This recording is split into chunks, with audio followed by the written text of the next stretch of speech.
The dust swirled across the barren frontier town as Elena Martinez stumbled down the main street, her infant son pressed against her chest. Her once proud dress hung in tatters, her face hollow from weeks without proper food. The drought had claimed everything, her husband, her home, her hope.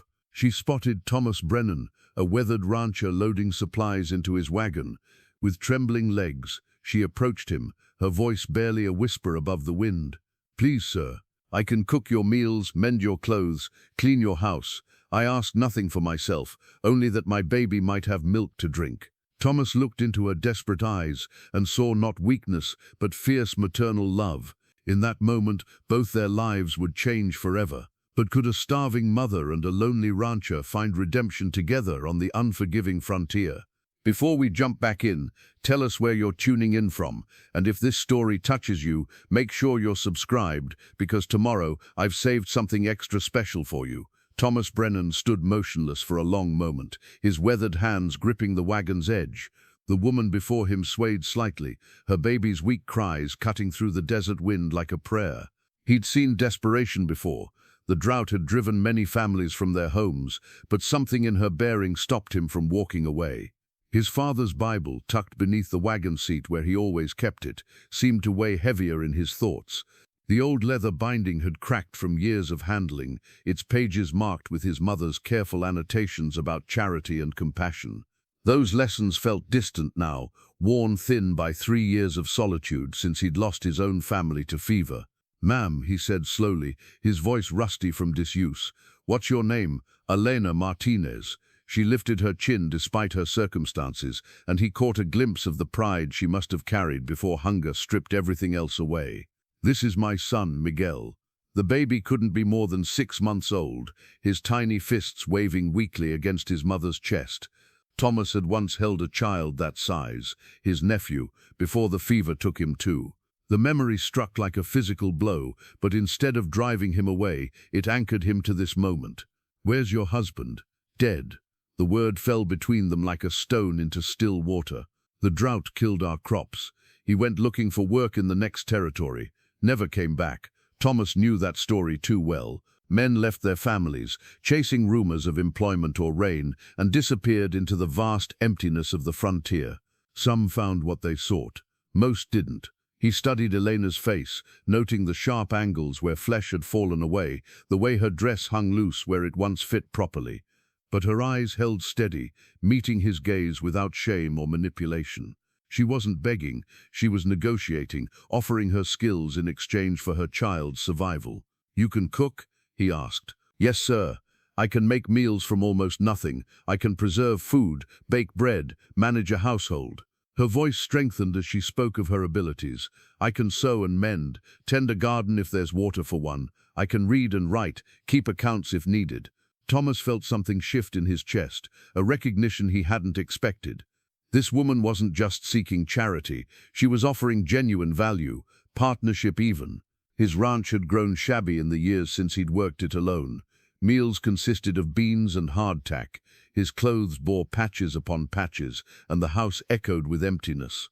"How do I know you won't steal from me and disappear in the night?"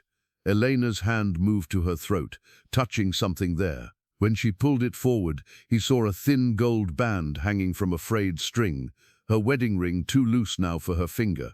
"I could have sold this for food weeks ago," she said quietly. "But some things matter more than empty bellies. I give you my word, Mr. Brennan. I will work honestly for whatever kindness you show my son." The use of his name surprised him until he remembered the supply store clerk calling it out when he'd collected his order. She'd been listening, gathering information even in her desperation. Intelligence, he realized, another asset she brought beyond her domestic skills.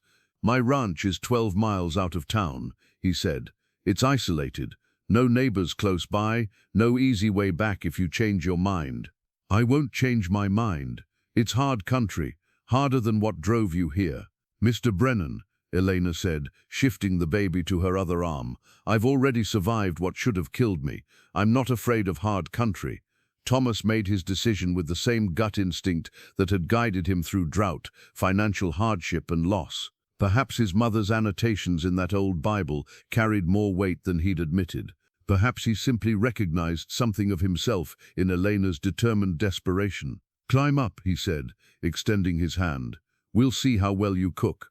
As Elena settled onto the wagon seat beside him, her baby finally quiet against her chest, Thomas wondered if he was making the biggest mistake of his life or the first right decision in years. The town's gossips would have plenty to say about a bachelor rancher taking in a Mexican woman, but their opinions had never fed his cattle or mended his loneliness. The wagon wheels began their familiar rhythm against the hard-packed earth, carrying them toward whatever redemption might await on the frontier. The Brennan ranch materialized from the heat shimmer like a mirage gaining substance. Elena had expected something modest, but the sight before her spoke of prosperity earned through decades of careful stewardship. A sturdy two-story house sat beneath the shade of cottonwood trees, its white paint weathered but intact. Outbuildings dotted the landscape, a barn, chicken coop, and what appeared to be a workshop. Thomas guided the wagon to the front porch, his movements economical and practiced. Elena noticed how his eyes swept the property, cataloging details with the attention of a man who carried responsibility for every fence post and roof shingle. "It's beautiful," she said, meaning it. After weeks of sleeping in abandoned buildings and beneath stars, the ranch looked like a palace. "Needs work," Thomas replied, but she caught the pride underneath his practical assessment. "House has 3 bedrooms upstairs, kitchen and parlor down.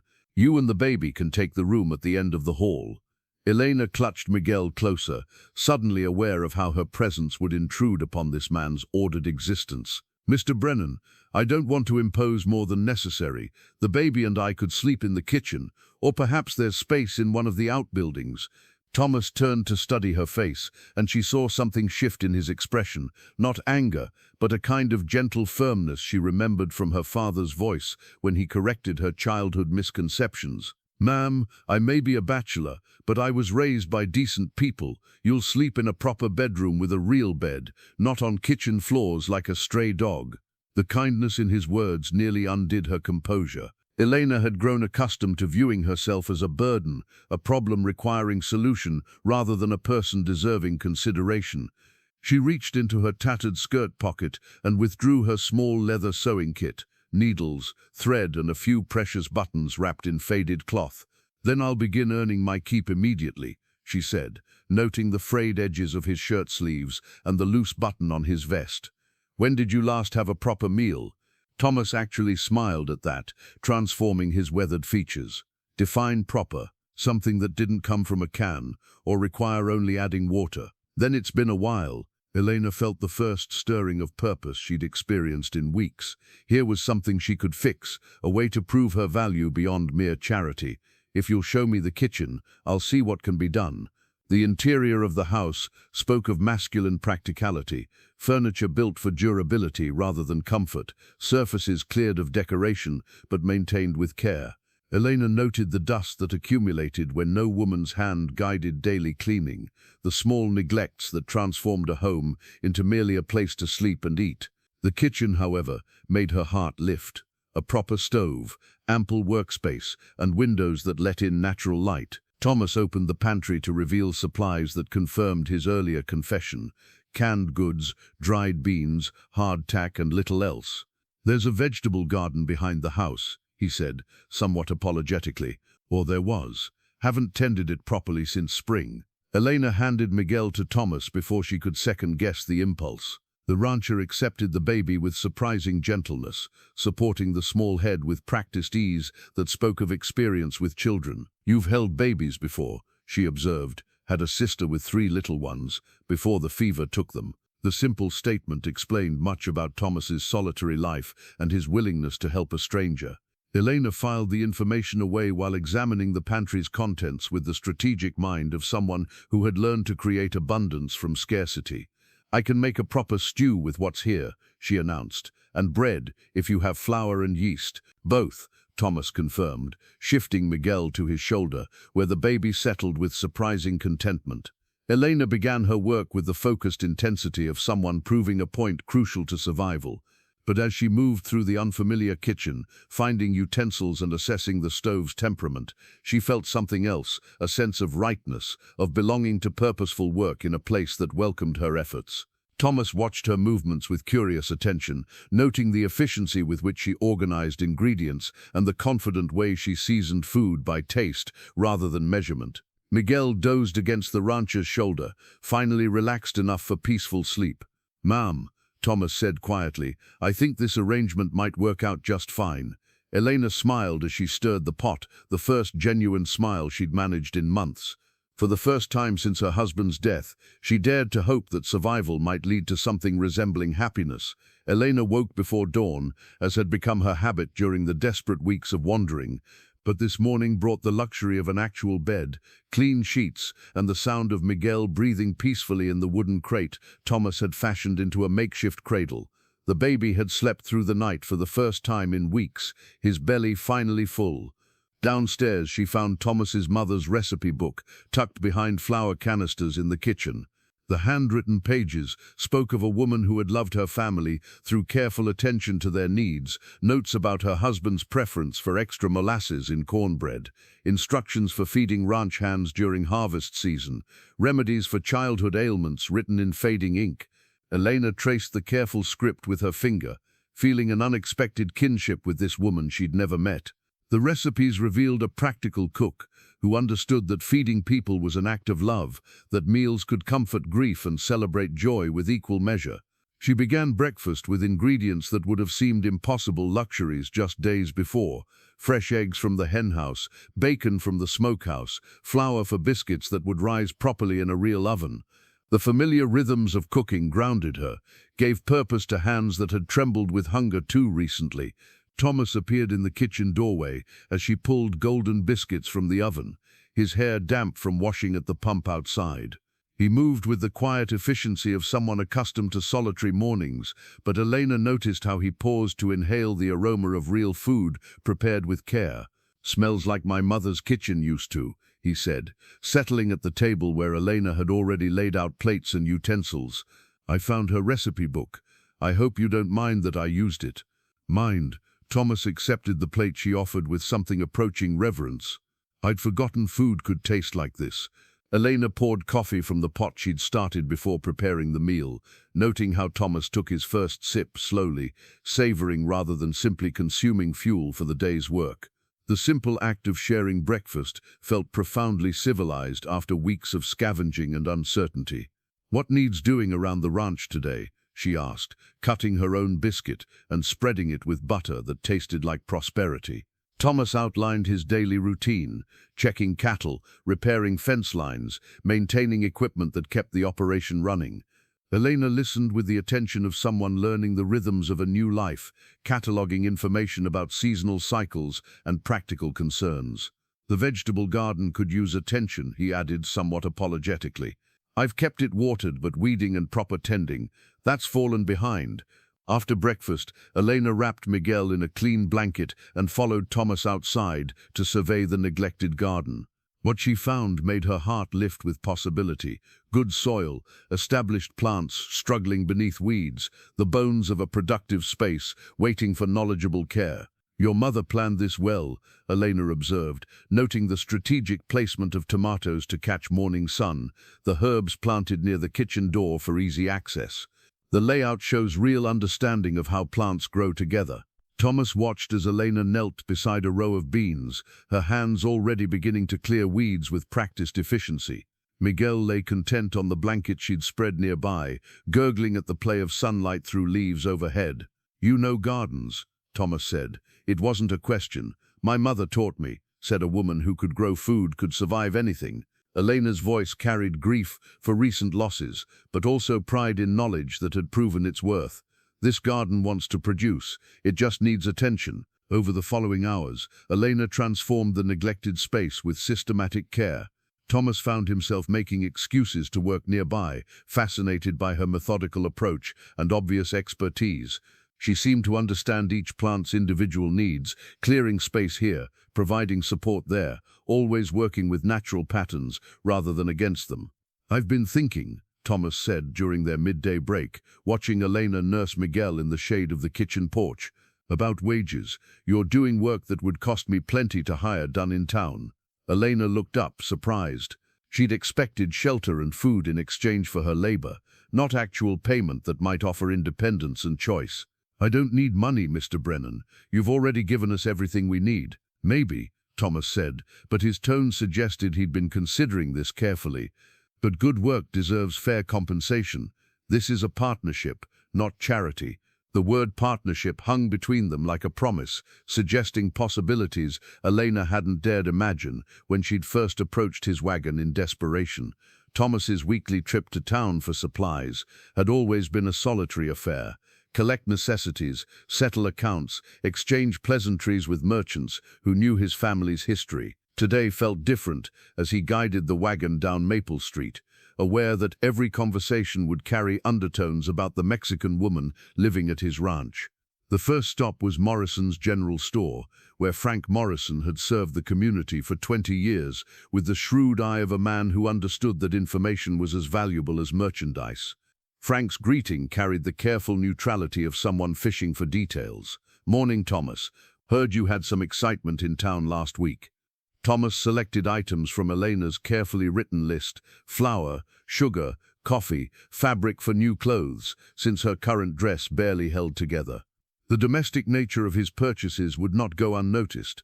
"No excitement," Thomas replied evenly. "Just hired some help for the ranch." Frank's eyes catalogued every item, particularly the yard goods and sewing supplies. "Help, you say? Heard it was a woman with a baby. That's unusual hiring for ranch work." The town ledger lay open on the counter, showing credits and debits for half the families in the territory. Thomas noticed his account marked with meticulous care, a customer whose business mattered enough to maintain good relations despite personal curiosity. "Good workers are hard to find," Thomas said, placing coins on the counter. "Gender doesn't matter much when the work gets done properly." At the next stop, the feed store, Harry Collins proved less diplomatic. Harry had opinions about most things and rarely hesitated to share them, particularly when they concerned maintaining proper social boundaries.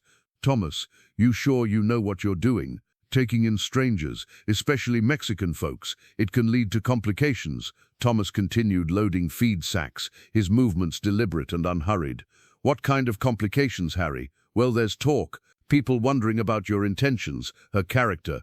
A woman alone with a baby, showing up desperate like that, could be running from trouble, could be running from starvation," Thomas replied, securing the load with rope. "Which she was." Harry leaned closer, lowering his voice conspiratorially. "I'm just saying, a man needs to be careful about his reputation, especially a man thinking about settling down someday." Thomas straightened, meeting Harry's gaze directly. "My reputation will stand on how I treat people who need help, not on whether I conform to other folks' narrow ideas about charity." The final stop brought a different perspective. Maria Santos, who ran the small cafe that served the Mexican workers during harvest season, approached Thomas's wagon as he prepared to leave town. "Senor Brennan," she said, her English careful but clear, "I hear you help Elena Martinez and her baby." Thomas nodded, uncertain what response Maria expected. "That woman, she has much pride," Maria continued. "Before the Troubles, her husband Miguel was respected man. Good family. Elena, she knows reading, writing, numbers, not just cook and clean." The information added depth to Elena's background, confirming Thomas's growing impression that circumstances, not character, had brought her to desperation. "She's proving that," Thomas said. "People here." Maria gestured toward the main street, where several townspeople had paused their activities to observe their conversation. "They think Mexican means poor, ignorant." Elena, she was teacher before marriage, educated woman. Thomas filed this revelation alongside his daily observations of Elena's intelligence and capability. It explained her precise handwriting, her strategic approach to garden planning, her careful attention to Miguel's development. "Will you tell her that Maria Santos remembers her family with respect, that she is welcome to visit when she feels ready?" Thomas promised to deliver the message, understanding that Maria was offering Elena something precious, connection to her cultural community and validation of her pre-hardship identity. The ride back to the ranch gave Thomas time to process the town's varied reactions to his decision. Some responses reflected genuine concern for his welfare, others revealed prejudices he'd rather not acknowledge in people he'd known for years. But Maria's perspective reminded him that Elena carried her own dignity and accomplishments, that her current circumstances didn't define her worth. As the ranch buildings came into view, Thomas saw Elena working in the vegetable garden while Miguel played on a blanket nearby. She looked up at the sound of the wagon, shading her eyes against the afternoon sun, and something in Thomas's chest tightened with an emotion he hadn't experienced in years. She was no longer the desperate woman who had begged for help. In just a few days, proper food and security had begun restoring her natural vitality. But more than that, she belonged here in a way that felt both surprising and inevitable. Thomas realized that defending her to the townspeople hadn't felt like protecting a stranger he'd taken in from charity. It had felt like defending someone precious to him, someone whose well-being mattered beyond practical considerations. The storm arrived without warning, as prairie thunderstorms often did. Elena was hanging laundry behind the house when the first gust of wind sent sheets snapping like whips against the line. Dark clouds boiled up from the western horizon, transforming the afternoon sky into something ominous and electric. Thomas appeared at her side as she struggled to gather the half-dried clothes, his movements urgent but controlled. "We need to get inside, now." Elena snatched Miguel from his blanket as the first fat raindrops began to fall. By the time they reached the kitchen door, the wind was howling around the house corners with a sound that made her stomach clench with remembered terror. Inside, Thomas moved through the house, securing windows and checking that oil lamps were filled and ready. Elena tried to focus on practical tasks, moving away from windows, gathering candles, but the rising storm noise triggered memories she'd spent weeks trying to suppress. The night her husband died had begun with a storm like this one. Miguel Sr. had been caught in the open during a sudden downpour, the kind that turned dry creek beds into raging torrents in minutes. They'd found his body 3 days later, battered against rocks downstream from where he'd tried to cross. Thunder crashed overhead, so close it rattled the windows, and Elena dropped the stack of plates she'd been moving to safety. The crash of breaking china mixed with her sharp intake of breath, and suddenly she was back in that terrible night, listening to rain that might be washing away the last traces of her husband's life. "Elena." Thomas's voice seemed to come from far away. "Elena, what's wrong?" She found herself crouched beside the kitchen table, arms wrapped around Miguel, rocking back and forth as the storm raged outside. Her breath came in short gasps that had nothing to do with physical exertion and everything to do with the panic that had been her constant companion for weeks after Miguel's death. Thomas knelt beside her, his presence solid and calm in her storm of memory. "Talk to me. Tell me what's happening." "The night Miguel died," she whispered between gasps. "Storm like this, I keep hearing it, keep thinking about him out there alone in the rain." Thunder rolled overhead again, and Elena flinched as if the sound could physically hurt her. Miguel began to cry, sensing his mother's distress, and Elena tried to comfort him while fighting her own spiraling fear. Thomas reached into his shirt pocket and withdrew something wrapped in soft cloth, Miguel's baby blanket, the one piece of her previous life that Elena had managed to save. Her mother had knitted it during Elena's pregnancy, every stitch infused with love and hope for the future. "Found this in the laundry basket," Thomas said gently, unfolding the hand-knitted wool. "Thought you might want it close." Elena took the blanket with trembling hands, wrapping it around Miguel and feeling the immediate comfort of her mother's work. The familiar texture and smell, wool washed with lavender soap, grounded her in the present moment and the safety of Thomas's kitchen. "My mother made this before Miguel was born," she said, her voice steadying slightly. "She said it would keep him safe when I couldn't be there to do it myself." "Smart woman," Thomas said, settling beside Elena on the kitchen floor as rain drummed against the windows. "Sometimes the things people make with love hold more power than we realize." Another crash of thunder shook the house, but this time Elena didn't flinch quite as sharply. The blanket seemed to create a buffer between past terror and present security, between the storm that had killed her husband and the storm that was just weather passing through. "I know it's foolish," Elena said, smoothing the blanket over Miguel's sleeping form. "It's just wool and yarn, but holding it makes me feel like she's still watching over us somehow." "Doesn't sound foolish to me," Thomas replied. "I've got my father's Bible, and sometimes just touching it makes his advice feel real again. Maybe love leaves traces in the things people create for us." They sat together on the kitchen floor as the storm moved past, Elena gradually relaxing as the thunder grew more distant. Miguel dozed peacefully in his mother's arms, wrapped in his grandmother's blanket, while rain continued its gentle drumming against the house that had become their shelter. "Thank you," Elena said finally, "for bringing me the blanket, for staying with me through the worst of it." Thomas smiled, the expression transforming his weathered features with surprising gentleness. "That's what people do for each other when they matter." Elena looked up at him, struck by the simple truth in his words and the way he'd said them, not as charity or obligation, but as natural as breathing. The morning after the storm brought crystal-clear skies and the kind of fresh air that made everything seem possible. Elena woke to find Miguel cooing contentedly in his makeshift cradle, reaching for dust motes dancing in the sunlight, streaming through the bedroom window. The terror of the previous night felt distant now, replaced by something she hadn't experienced in months, genuine peace. Downstairs, she found Thomas at the kitchen table, with his grandfather's woodworking tools spread before him like surgical instruments. The chisels, planes, and measuring squares showed the wear of generations, their wooden handles smooth from decades of careful use. "What are you building?" Elena asked, settling Miguel on a blanket near the table where he could watch the interesting play of light on metal. "Proper cradle," Thomas replied, running his thumb along the edge of a hand plane. "That crate served well enough, but a baby deserves something built to last."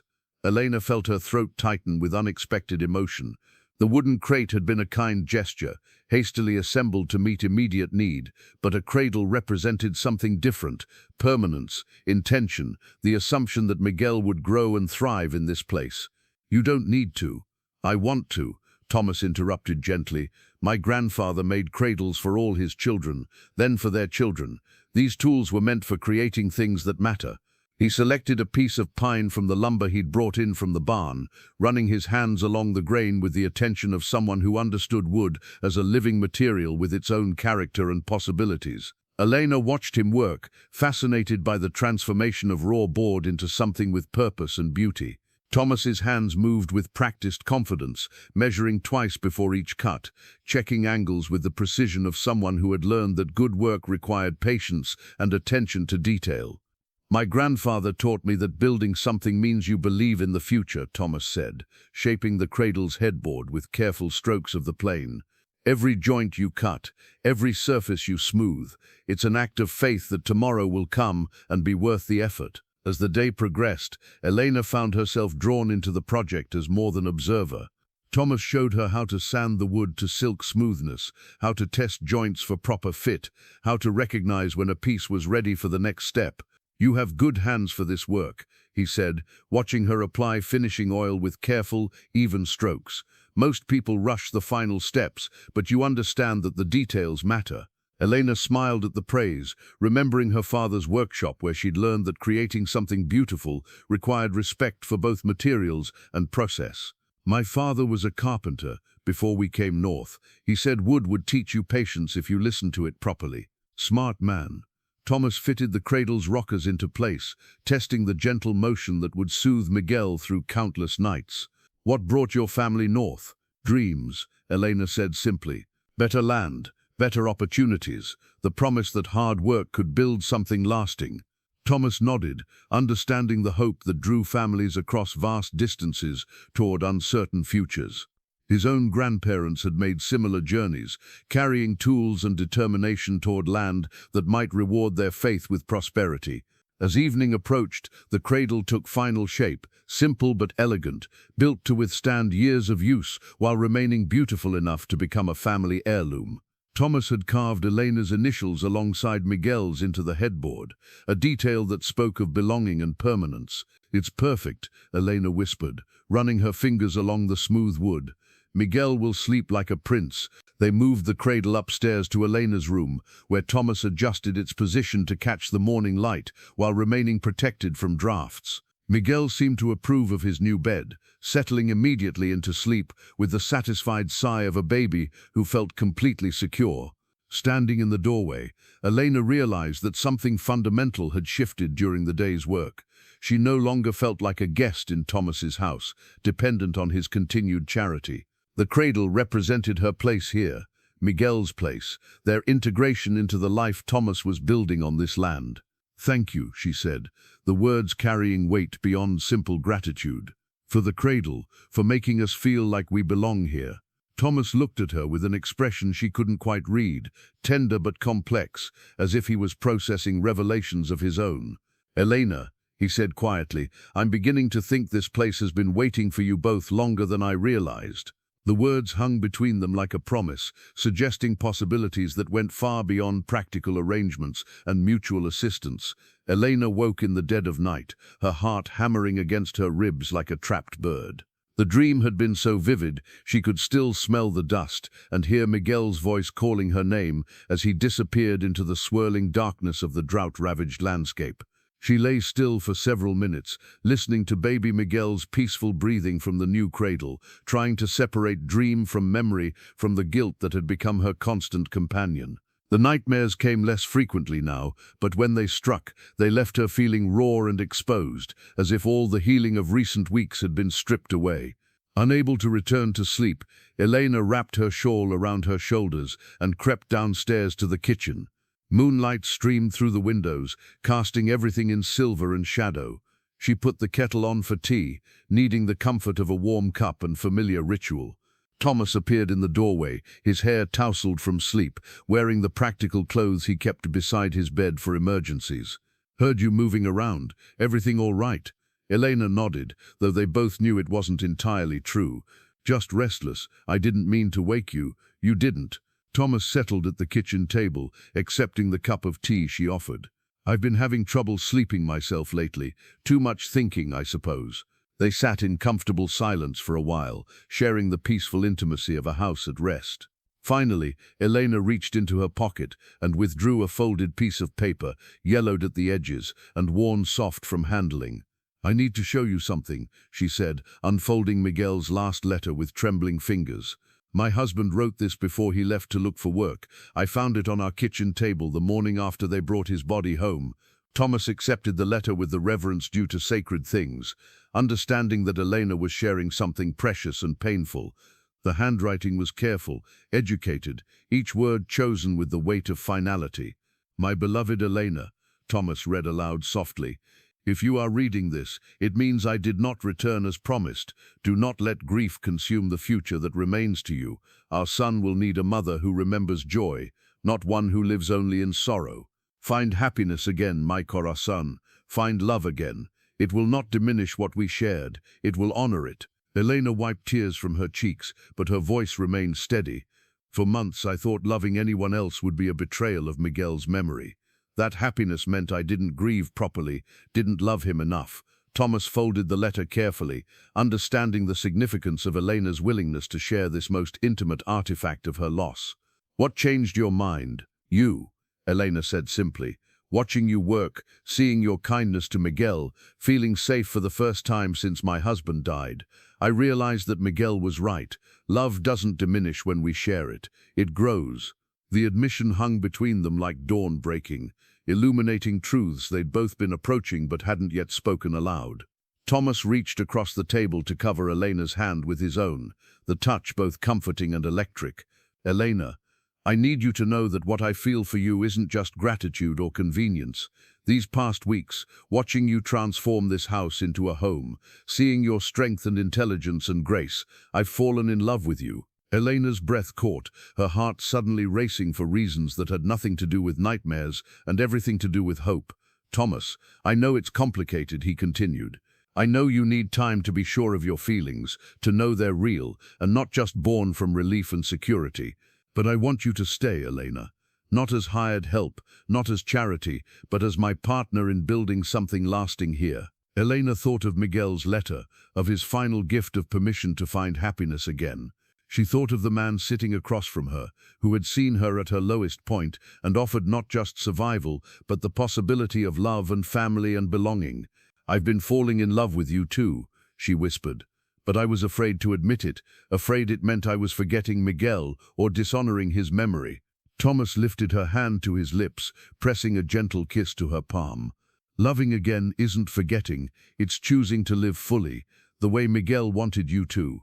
Outside, the first hints of dawn touched the eastern sky, and Elena felt something settle in her chest, a peace she hadn't experienced since before the drought stole everything she'd thought was permanent. Miguel's letter had given her permission to love again, and Thomas was offering her the chance to build a future worth loving toward. Market day in town arrived with the crisp promise of autumn, and for the first time since coming to the ranch, Elena would accompany Thomas as more than a secret he kept at home.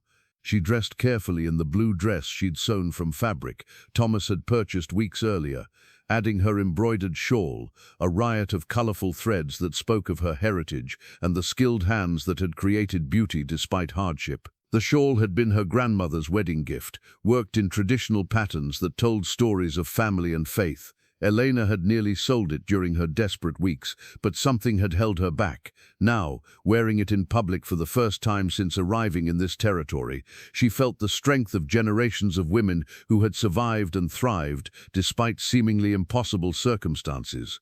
Thomas helped her onto the wagon seat, his touch lingering on her hand in a way that spoke of their new understanding. Miguel sat contentedly in Elena's arms, wearing a clean white shirt she'd made from leftover fabric, looking every inch the well-cared-for child he had become. The town bustled with Saturday activity, farmers bringing produce to sell, families stocking up on weekly supplies, children dodging between wagons and horses while their mothers called warnings about proper behavior. Elena felt the weight of curious stares as Thomas guided their wagon down Main Street, but she kept her chin high and her expression serene. At Morrison's general store, Frank Morrison's greeting carried new respect, tinged with the recognition that Elena was no longer a desperate stranger, but an established part of Thomas's household. She noticed how Frank's eyes catalogued her improved appearance, the healthy color in her cheeks, the obvious contentment in Miguel's demeanor. "Mrs. Martinez," Frank said formally, "how are you finding life at the Brennan ranch?" "Very well, thank you," Elena replied, her voice steady and clear. "Mr. Brennan has been most generous with his guidance as I learn the particular needs of this country." She conducted herself with the quiet dignity of a woman who understood her worth, neither apologetic for her presence nor defiant about potential criticism. When Frank's wife emerged from the back room, Elena greeted her with the proper courtesy, due to an established community member. At the fabric counter, Mrs. Morrison's curiosity overcame her initial reserve. "That embroidery work is exquisite. Did you learn that in Mexico?" "From my grandmother," Elena replied, touching the shawl's intricate patterns. "She said a woman should always carry something beautiful with her, something that reminds her where she comes from and what she's capable of creating." Mrs. Morrison examined the stitchwork with the expert eye of someone who understood fine needlework. "I've never seen patterns quite like these. The colors are remarkable." Elena found herself explaining the significance of different motifs: birds for freedom, flowers for growth, geometric patterns for the eternal cycle of seasons. As she spoke, other women gathered around, drawn by genuine interest in craftsmanship that transcended cultural boundaries. "Perhaps you'd consider teaching some of us these techniques," asked Sarah Wells, the doctor's wife. "Our quilting circle is always interested in learning new skills." The invitation represented something precious: acceptance into the community's social fabric, recognition of Elena's knowledge and artistry. Thomas, conducting his own business nearby, caught her eye and smiled with obvious pride in how she was handling herself. Their next stop brought a different kind of interaction. At the bank, where Thomas needed to discuss ranch business, several men observed Elena with expressions ranging from curiosity to disapproval. She heard whispered conversations that weren't quite meant for her ears, comments about that Mexican woman, and speculation about the propriety of her living arrangement. Elena maintained her composure, focusing on Miguel's needs while Thomas completed his business. When one man's comments grew particularly pointed, suggesting that decent women didn't live with unmarried men regardless of circumstances, Elena finally responded. "Sir," she said quietly, turning to face the speaker directly, "I am a widow, working to support my child through honest labor. If that offends your sense of propriety, perhaps you should examine what your sense of propriety has done to help families like mine." The man stepped back, clearly unprepared for Elena's articulate response and the quiet strength in her voice. Thomas finished his business quickly, but Elena noticed the respect in his eyes as they left the bank together. On the ride home, Thomas reached over to squeeze Elena's hand. "You were magnificent today. Claudine, you handle those people with such grace and strength. I've never been prouder to be seen with anyone." Elena smiled, adjusting her shawl around Miguel as the wagon carried them back toward the ranch that had become home.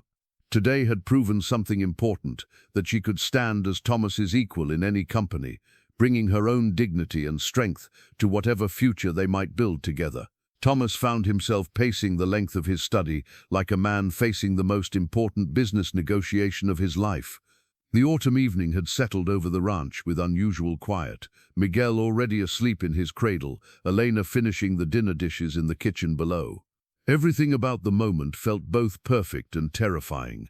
In the trunk beneath the window lay his mother's wedding dress, carefully preserved in tissue paper and lavender sachets for 30 years. He'd discovered it while searching for winter blankets, and the sight of the ivory silk had stopped him cold. His mother had been a small woman, not unlike Elena in build, and the dress might actually fit with minor alterations. The dress represented more than beautiful fabric and careful construction. It symbolized his family's blessing on any woman he might choose to marry, the honor he wished to give Elena, and his desire to offer her something precious rather than merely practical. But first he had to find the courage to actually propose. Thomas had faced down cattle thieves, financial ruin, and the lonely years after losing his family to fever. Yet the prospect of asking Elena to marry him left his hands shaking like a schoolboy's. What if she said no? What if her feelings weren't as deep as his own? What if she preferred their current arrangement to the complexities and commitments of marriage? A soft knock interrupted his anxious pacing. Elena stood in the doorway, holding 2 cups of coffee, her expression curious about his obvious agitation. "You've been walking around up here for an hour," she said, settling into the chair across from his desk. "What's troubling you?" Thomas accepted the coffee gratefully, using the familiar ritual to steady his nerves. Elena waited patiently, her dark eyes warm with concern and affection that gave him hope for her answer. "Elena," he began, then stopped, realizing he'd planned this conversation a dozen different ways, but none of them seemed adequate now. "These past months, having you and Miguel here, building this life together, it's been the happiest time I've known since I lost my family." Elena's expression grew serious, understanding that important words were coming. She set down her coffee cup and gave him her complete attention. "What I'm trying to say, badly, is that I don't want this arrangement to be temporary anymore. I want it to be permanent, legal, blessed by God, and recognized by the community." Thomas stood, moving to kneel beside Elena's chair, so he could look directly into her eyes. "Elena Martinez, will you marry me?" The question hung between them like a prayer waiting for answer. Elena's hand moved to her throat, touching the spot where her wedding ring hung on its string, a gesture that had become habitual when she faced difficult emotions. "Thomas," she said softly, "are you asking because you love me, or because you think marriage would make our living situation more respectable?" The question cut straight to the heart of his deepest fears, that Elena might accept from gratitude or social pressure rather than genuine feeling, that their marriage might be built on practical considerations rather than love. "I'm asking because I love you," Thomas said firmly, "because I want to spend the rest of my life with you, building something lasting together, because I want to be Miguel's father in truth as well as in practice, because I can't imagine this ranch, this life without you in it." Elena studied his face with the careful attention she brought to important decisions, weighing words and intentions with the wisdom of someone who had learned that choices made in desperation could have lasting consequences. "I love you too," she said finally, and Thomas felt his heart restart with relief. "But Thomas, I need you to understand what you're asking. Marrying me means facing the prejudice we encountered in town for the rest of our lives. It means people will always question your judgment, my character, our children's legitimacy. Are you prepared for that?" Thomas reached up to frame Elena's face with his hands, struck by her concern for him even in this moment of personal decision. "Elena, I've never been more certain of anything in my life. Let them question all they want. I know what I've found with you, and I know what I want our future to look like." Elena smiled then, the expression transforming her features with joy and relief. "Then yes, Thomas Brennan, I will marry you. I will be your wife and Miguel's mother, and whatever else this life requires of us." Thomas stood and pulled Elena into his arms, holding her close while the magnitude of their commitment settled around them like a blessing. Outside, the first winter wind rattled the windows, but inside, they had found something strong enough to weather any storm. Elena stood before the mirror in her bedroom, studying her reflection with the critical eye of a woman preparing for the most important decision of her life. The mirror had belonged to her grandmother, its silver surface showing the gentle wavering that came with age, but still reflecting truth clearly enough. In the weeks since Thomas's proposal, Elena had wrestled with questions that went deeper than simple yes or no. Did she love Thomas for himself, or for the security and belonging he offered? Could she honor Miguel's memory while building a new life with another man? Was she ready to be a wife again? With all the vulnerability and trust that marriage required, the mirror showed a woman transformed from the desperate stranger who had begged for help months ago. Proper food and safety had restored the natural curves to her face and body. Regular sleep had erased the shadows beneath her eyes. Most importantly, the constant tension of survival had relaxed into something approaching serenity. But it was the light in her eyes that told the real story, a spark of joy and anticipation that had nothing to do with mere survival and everything to do with love freely chosen. Elena opened the small wooden box where she kept her most precious possessions. Miguel's last letter lay folded beside her mother's rosary, next to the few pieces of jewelry she'd managed to save. She reread the letter one more time, focusing on the words that had given her permission to love again. Find happiness again, mi corazón. Find love again. It will not diminish what we shared. It will honor it. The letter had been her salvation and her torment for months, offering freedom she hadn't felt ready to accept. Now, finally, she understood what Miguel had truly meant. Love wasn't a finite resource that diminished when shared. It was something that grew and multiplied, creating more rather than less. She thought about her first marriage, young love born of attraction and shared dreams, intense but untested by real hardship. That love had been precious and real, but it belonged to the girl she'd been, not the woman she'd become. What she felt for Thomas was different. Deeper, more complex, built on demonstrated character rather than hopeful assumptions. She'd seen him in crisis, watched him make difficult decisions, observed his kindness when he thought no one was looking. This love had been tested by adversity and proven strong. A soft knock interrupted her reflection. Baby Miguel crawled toward her across the bedroom floor, having escaped from the makeshift pen Thomas had built in the corner. At 11 months old, he was becoming mobile and curious, exploring his world with fearless determination. Elena scooped him up, studying his round face for signs of his father. Miguel had inherited his father's dark eyes and stubborn chin, but his temperament seemed entirely his own, cheerful, adaptable, quick to smile at anyone who showed him kindness.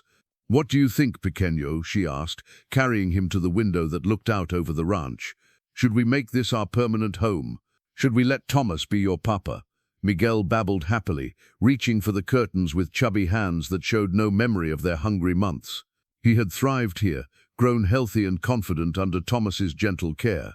In many ways, Thomas had already become more of a father to Miguel than a kind stranger providing temporary shelter.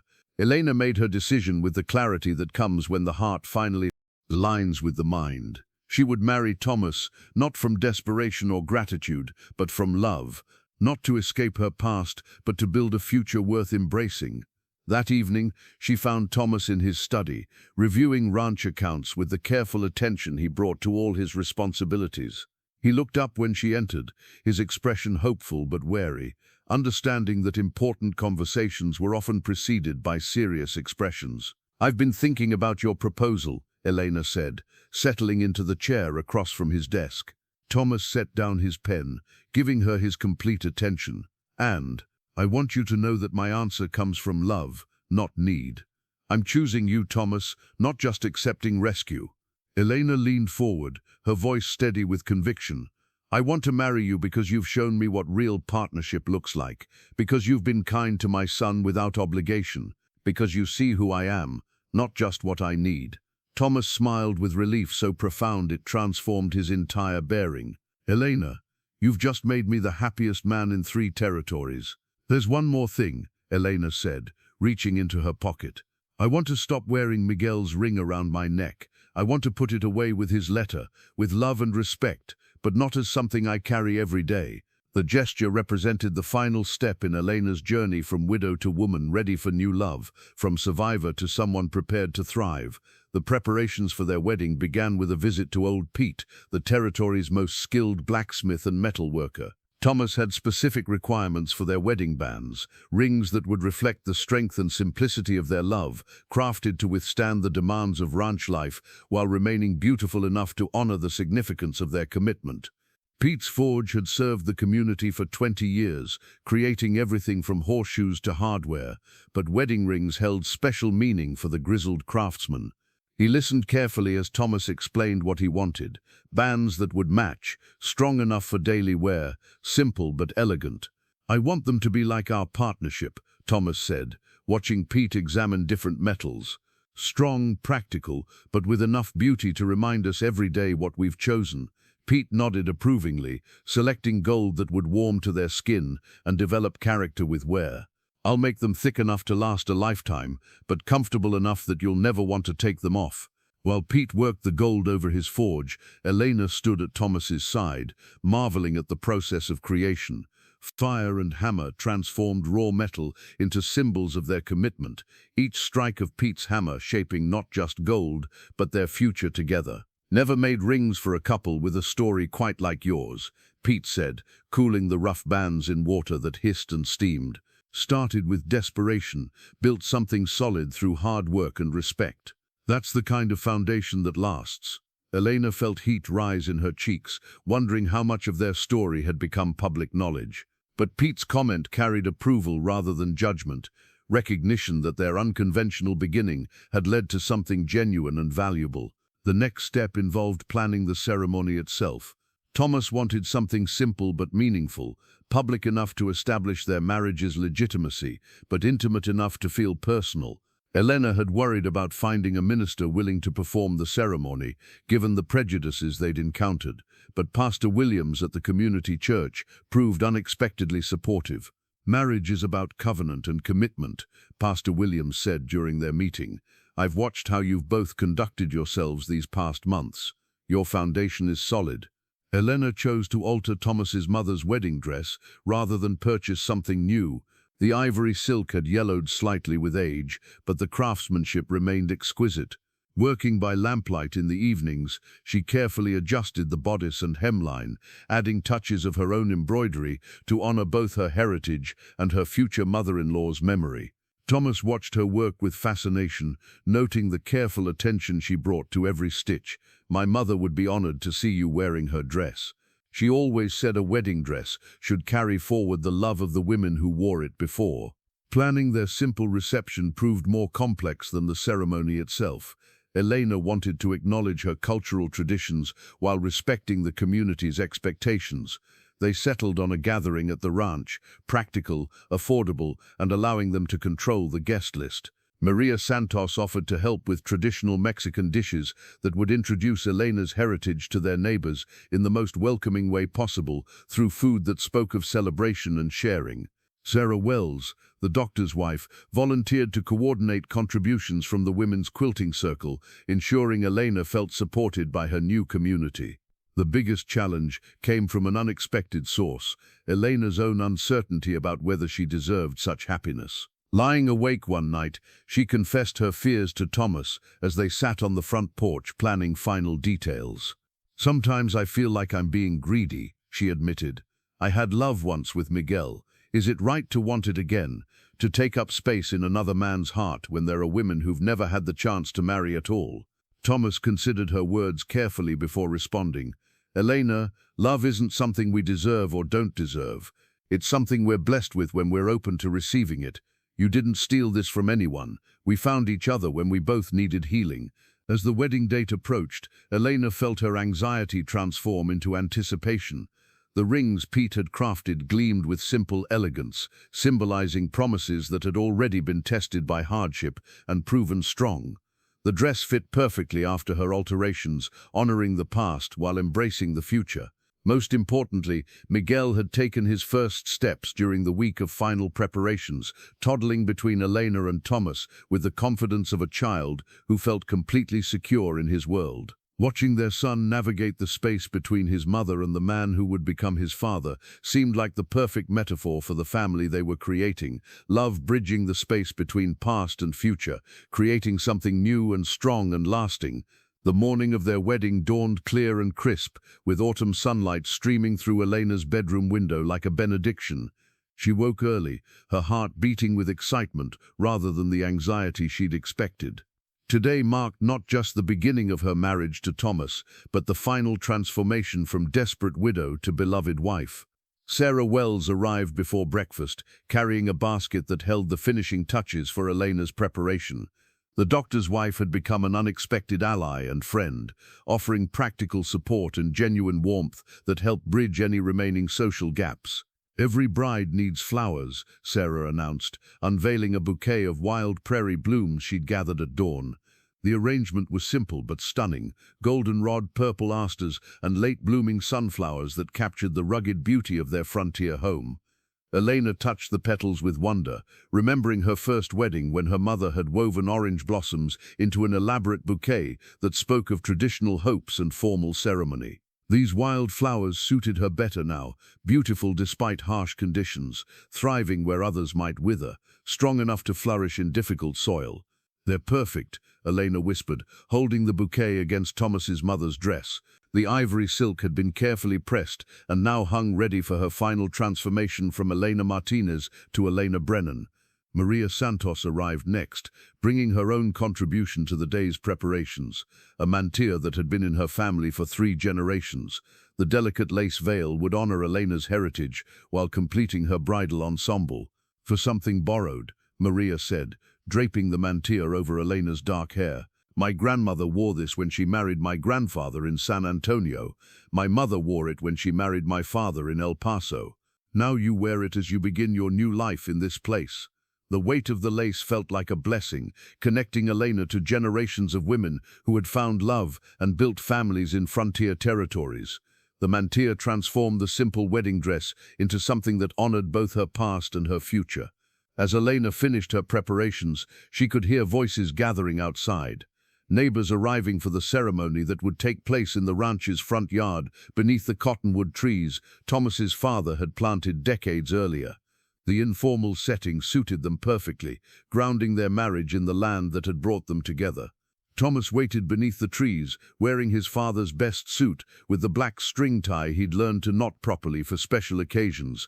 Pastor William stood beside him, holding the worn Bible that had officiated at dozens of frontier weddings. George Patterson, Thomas's neighbor and closest friend, served as best man, while baby Miguel played contentedly in Maria Santos's arms. Elena stepped onto the front porch and felt her breath catch at the sight before her. Perhaps 30 people had gathered, not everyone in the territory, but enough to represent genuine community support for their marriage. She saw Frank Morrison and his wife, Dr. Wells and Sarah, several families from the Mexican settlement who had made the journey to show respect for Elena's new beginning. As she walked toward Thomas, Elena felt the weight of every step that had brought her to this moment. The desperate approach to his wagon months ago, the nights of terror and uncertainty, the gradual building of trust and affection, the recognition that survival could transform into love if given proper nurturing. Thomas's face as she approached reflected the same wonder she felt, gratitude for unexpected blessings, joy in promises finally spoken aloud, relief that their unconventional beginning had led to this moment of public commitment and community blessing. Pastor Williams's words carried across the gathered crowd with the simplicity appropriate to frontier ceremony. Marriage is a covenant between 2 people who choose to build a life together, to support each other through hardship and celebrate together in joy. Thomas and Elena have already demonstrated these commitments in their daily lives. Today they speak their promises before God and community. Elena's voice remained steady as she repeated her vows, promising to love and honor Thomas as long as life remained to her.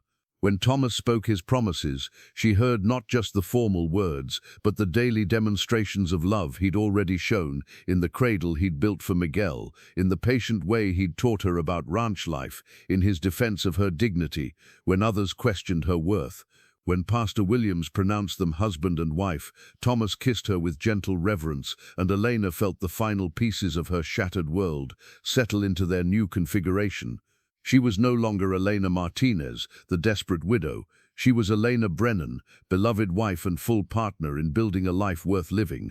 The first months of marriage brought adjustments neither Elena nor Thomas had fully anticipated.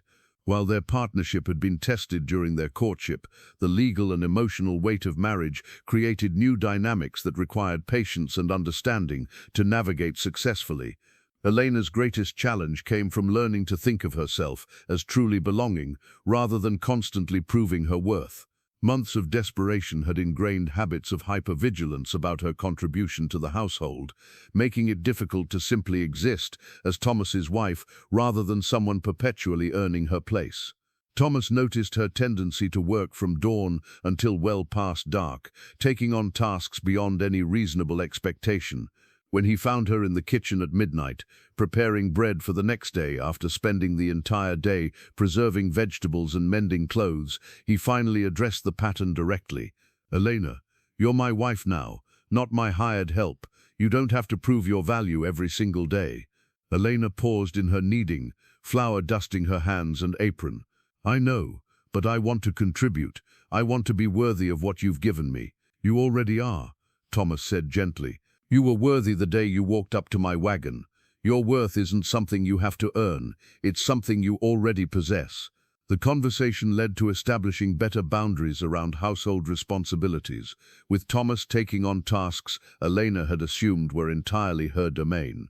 Watching him help with laundry and meal preparation felt strange at first, but gradually she began to understand that true partnership meant sharing both burdens and joys. The arrival of Elena's garden seeds from her former home marked another significant transition. She had saved them carefully through all her trials, carrying packet after packet of familiar varieties that connected her to the land where she'd first learned to grow food. Opening the packets felt like unwrapping memories: tomato seeds from plants her grandmother had brought from Mexico, bean varieties her mother had treasured, herb seeds that carried the flavors of her childhood. Some seeds might no longer be viable after months of storage, but others would grow into plants that bridged her past and future. Thomas watched her plan the expanded garden with fascination, noting how she considered not just practical productivity, but aesthetic beauty and ecological balance. Elena's approach differed from his more utilitarian methods, incorporating companion planting techniques and traditional wisdom about lunar cycles and seasonal timing. "Your mother's garden was beautiful," Elena said, as they worked together to prepare new beds, "but I'd like to add some things that remind me of home. Plants that will help Miguel understand where part of his heritage comes from." The integration of Mexican varieties with established American crops became a metaphor for their marriage itself, different traditions finding ways to thrive together, creating something new and stronger than either could achieve alone. Winter brought their first real test as a married couple. The isolation that came with heavy snows and bitter cold pressed them together in ways that revealed both strengths and areas needing attention. Elena struggled with moments of melancholy that seemed to worsen during the shortest days, missing the constant activity that kept her mind occupied. Thomas recognized the signs and quietly adjusted their routines to provide more variety and social contact. He arranged for neighbors to visit more frequently, planned projects that would engage Elena's mind and skills, and made sure she understood that temporary sadness didn't threaten their marriage's foundation. "Some winters are harder than others," he explained during a particularly difficult week when Elena seemed withdrawn despite his efforts. "It doesn't mean anything's wrong with you or with us. It just means we need to take extra care of each other until spring returns." The patience and understanding Thomas showed during Elena's difficult periods deepened her love for him in ways she hadn't expected. This wasn't the passionate intensity of her first marriage, but something steadier and perhaps more valuable, love that grew stronger through adversity rather than weaker. By spring, they had developed rhythms that honored both their individual needs and their partnership's requirements. Elena maintained her connection to her heritage while fully embracing her role as Thomas's wife. Thomas learned to recognize and respond to Elena's emotional needs while trusting her strength to carry her through difficult periods. The greatest joy came from watching Miguel develop his relationship with Thomas, calling him Papa, with the natural acceptance of a child who knew no distinction between biological and chosen family. Miguel's security and happiness provided daily confirmation that their unconventional beginning had created something genuinely good and lasting. As they planned their first full growing season as a married couple, Elena felt the deep satisfaction of a woman who had found her place in the world not through accident or desperation, but through choice and love, and the daily work of building something worthwhile together. The crisis came without warning on a humid summer morning when Miguel, now walking confidently at 15 months, developed a fever that spiked dangerously high within hours. Elena found him listless and burning with heat that seemed to radiate from his small body like a furnace, his usual cheerful babbling replaced by weak whimpers that cut through her heart like knives. Thomas immediately rode for Dr. Wells while Elena gathered the medical supplies she'd quietly accumulated over the months, herbs, tinctures and remedies her grandmother had taught her to prepare. Elena had never mentioned her extensive knowledge of healing to Thomas, viewing it as supplementary to proper medical care rather than a skill worthy of discussion. But as Miguel's condition worsened and Dr. Wells's arrival was delayed by another emergency across the territory, Elena found herself drawing on knowledge passed down through generations of women who had doctored their families through illnesses that could kill within days. She prepared willow bark tea to bring down the fever, applied cool compresses infused with mint to comfort his burning skin, and used techniques her grandmother had learned from indigenous healers to encourage his body's natural healing processes. Thomas watched in amazement as Elena worked with calm efficiency, her hands steady despite her obvious fear. "Where did you learn all this?" he asked, helping her position Miguel to ease his breathing. "My grandmother was a curandera," Elena replied, checking Miguel's pulse with practiced fingers. "She taught my mother, who taught me. I've been gathering and preparing medicines since we arrived, just in case." Elena's medical kit, carefully assembled and organized in wooden boxes, revealed knowledge that went far beyond basic first aid. She had collected local plants, dried them properly, and prepared tinctures using methods that balanced traditional wisdom with practical effectiveness. When Dr. Wells finally arrived, he examined Elena's treatments with professional interest rather than dismissal. "These are good techniques," he said, noting how Elena had managed Miguel's fever and supported his breathing. "You've likely prevented serious complications." Over the following days, Elena barely left Miguel's side, monitoring his condition with the vigilance of someone who understood how quickly children could be lost to fever. Thomas marveled at her combination of medical knowledge and maternal intuition, seeing another dimension of the woman he'd married. "You could have been a doctor yourself," he said during one of Miguel's better moments. "The way you understand illness and healing, it's remarkable." Elena smiled sadly, remembering dreams that had been set aside for more practical concerns. "In another time, another place perhaps, but this knowledge serves its purpose here, helping people I care about." The crisis deepened when Elena herself began showing signs of illness, the same fever, the same dangerous symptoms that had threatened Miguel. Thomas found himself applying the treatments Elena had used, following her instructions even as she drifted in and out of consciousness. For 3 terrifying days, Thomas fought to save both Elena and Miguel, using Elena's carefully prepared medicines and his own desperate determination. He barely slept, moving between their bedsides, monitoring breathing, adjusting treatments, and praying to any god who might be listening. The turning point came when Miguel's fever finally broke, followed within hours by Elena's improvement. Thomas collapsed in the chair between their beds, exhausted beyond measure, but profoundly grateful for Elena's knowledge and the medical supplies she'd quietly prepared for exactly such emergencies. As Elena recovered, she found Thomas organizing her medical kit with new appreciation for its contents.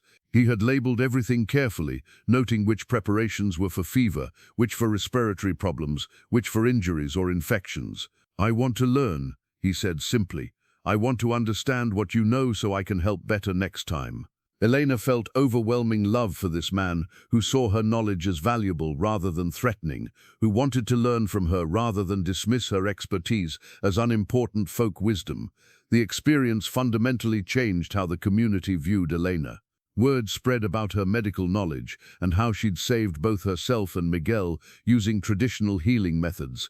Soon, neighbors began asking for her help with various ailments, recognizing her as a resource rather than just Thomas's foreign wife.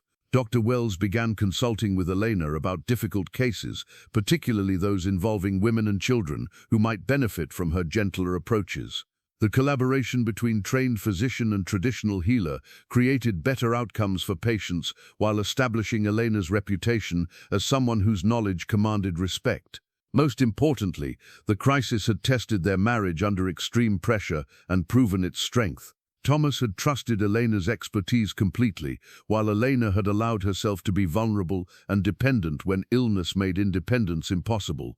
They emerged from the ordeal with deeper appreciation for each other's strengths and absolute confidence that their partnership could withstand whatever challenges frontier life might present. The transformation in community attitudes toward Elena became most evident during the Autumn Harvest Festival, when families gathered to celebrate the year's abundance and share the fruits of their collective labor. Elena had attended the previous year as Thomas's wife, accepted but still somewhat apart. This year, she arrived as an established member of the community, whose contributions were recognized and valued.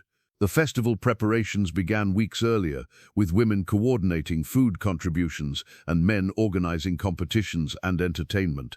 Elena found herself naturally included in planning discussions, her opinions sought, and her suggestions implemented with the respect accorded to any established community member. Sarah Wells approached Elena about organizing a demonstration of traditional healing techniques, recognizing the interest Elena's medical knowledge had generated among the territory's women. Many had grown up with grandmothers who possessed similar wisdom, but those skills had been lost as families moved west and older generations passed away. The younger women especially want to learn, Sarah explained, skills that could save their children's lives when the nearest doctor is hours away. Elena agreed to share her knowledge, understanding that teaching these techniques would help other families while further establishing her place in the community. She spent days preparing demonstration materials, samples of dried herbs, written instructions for basic preparations, and explanations of when traditional remedies were appropriate and when professional medical care was essential. The day of the festival, Elena set up her demonstration area beneath a large oak tree, displaying the medicines she'd prepared alongside clear explanations of their uses. A steady stream of women and older girls gathered around her, asking questions that revealed both genuine interest and practical need. "My baby gets colic something fierce," one young mother confided. "Dr. Wells helps when he can get out to our place, but that's not always possible during bad weather." Elena showed her how to prepare chamomile tea for infant digestive problems, explaining dosages and warning signs that would require professional medical intervention. The practical nature of the information, combined with Elena's obvious expertise and maternal experience, created trust and respect that transcended any remaining cultural barriers.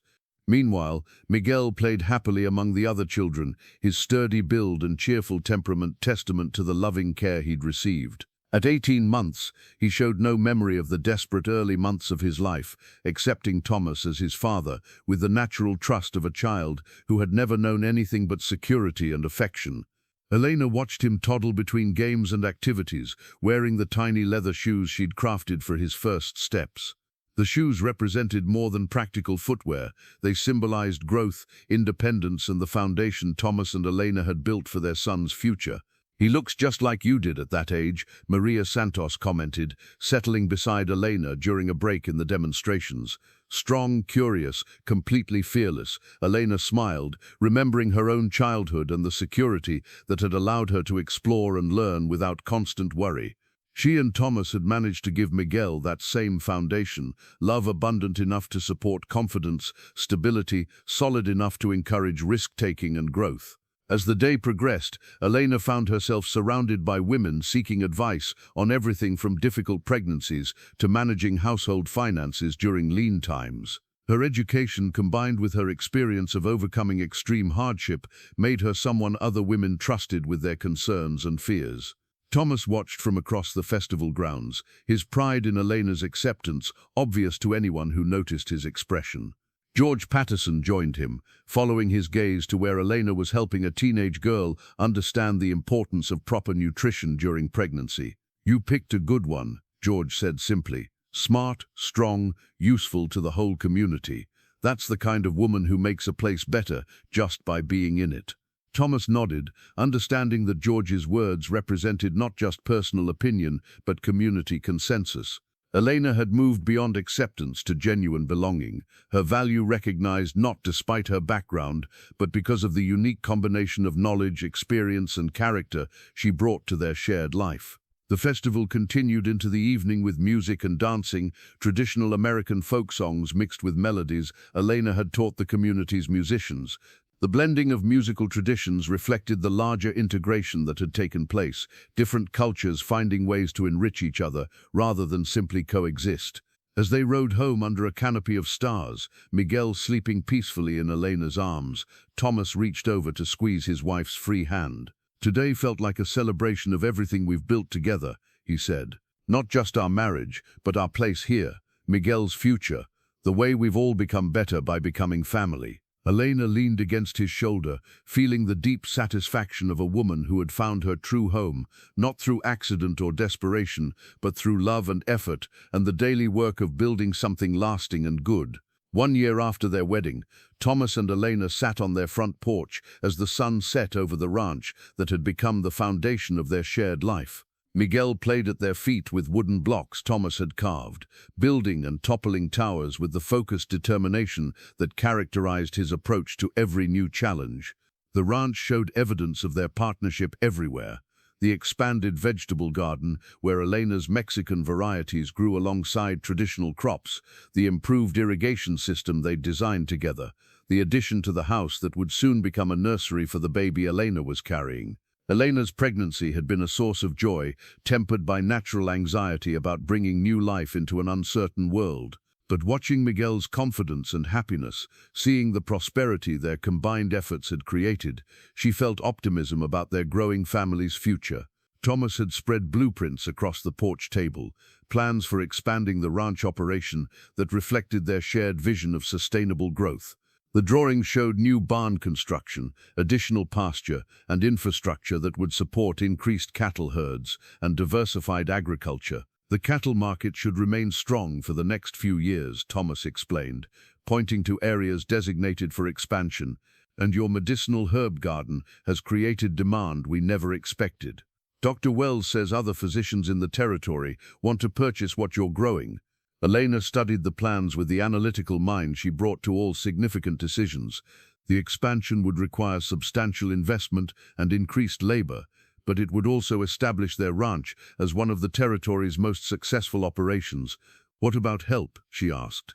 "We can't manage this expansion alone, especially with a new baby coming."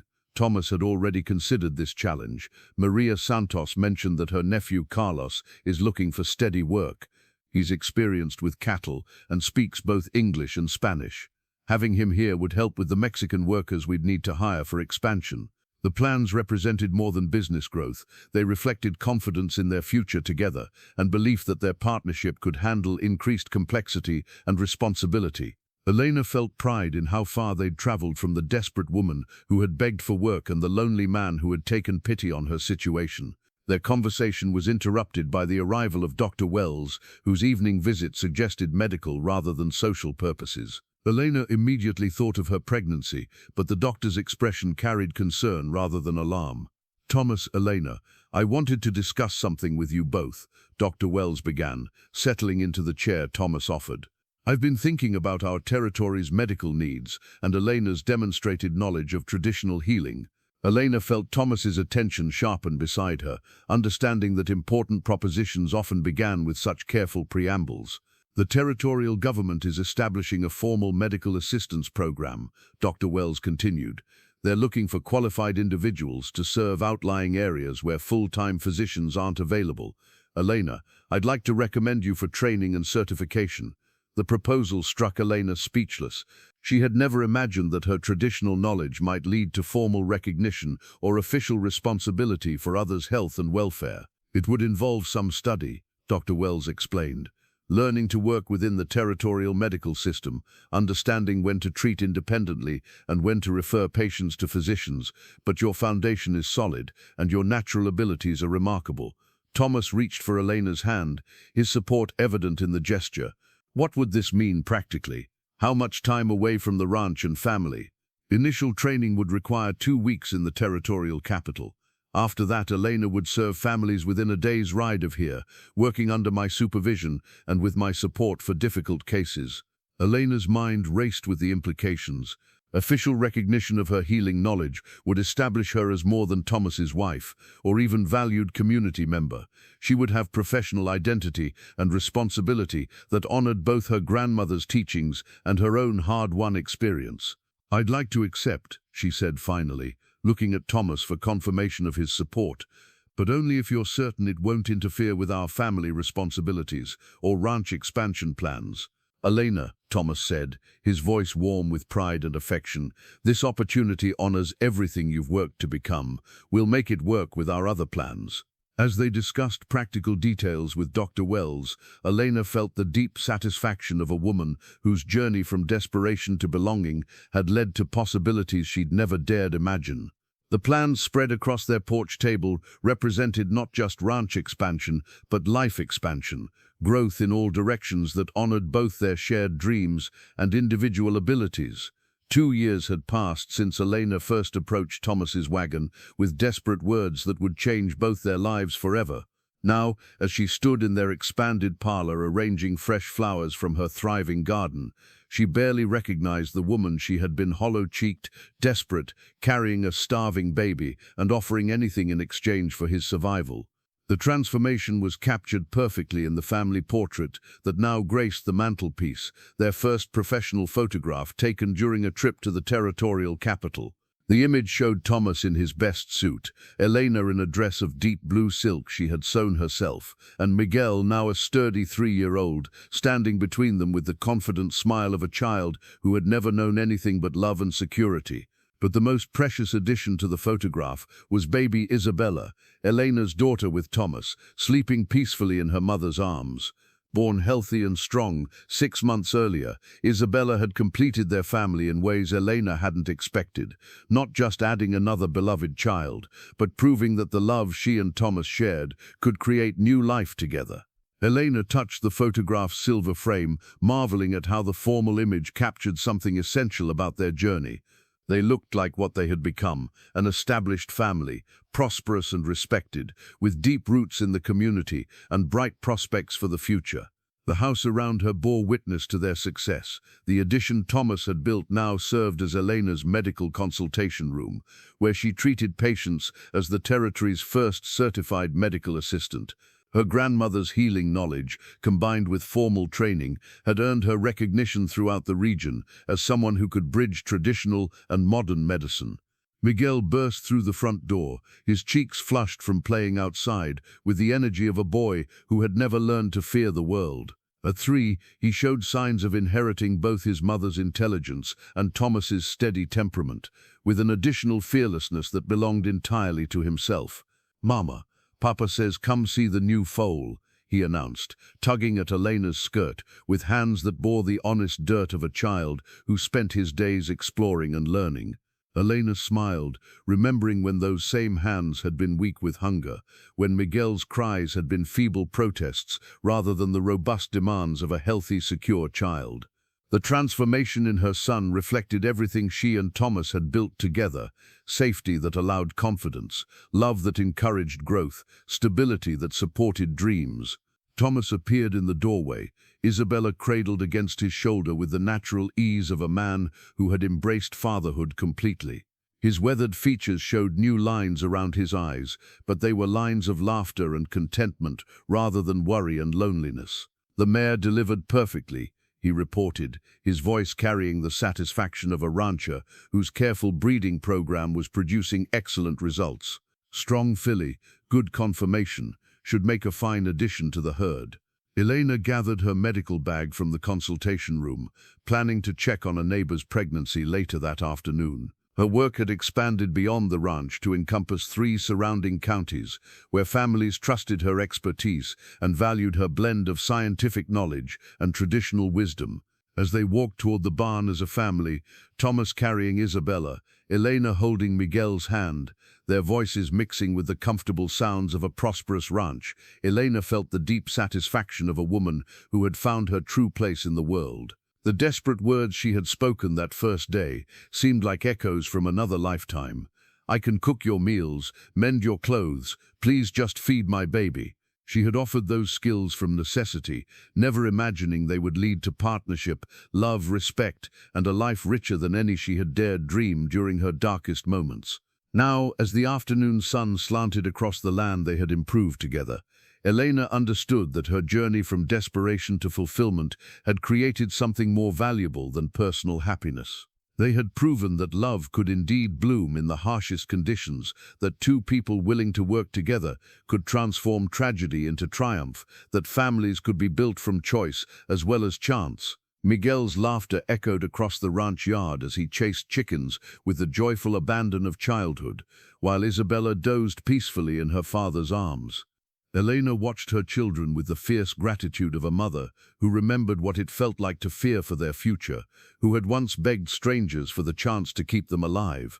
That fear belonged to the past now. The future stretched ahead of them like fertile ground, waiting for seed, full of possibility, rich with promise, ready to support whatever dreams they chose to plant together.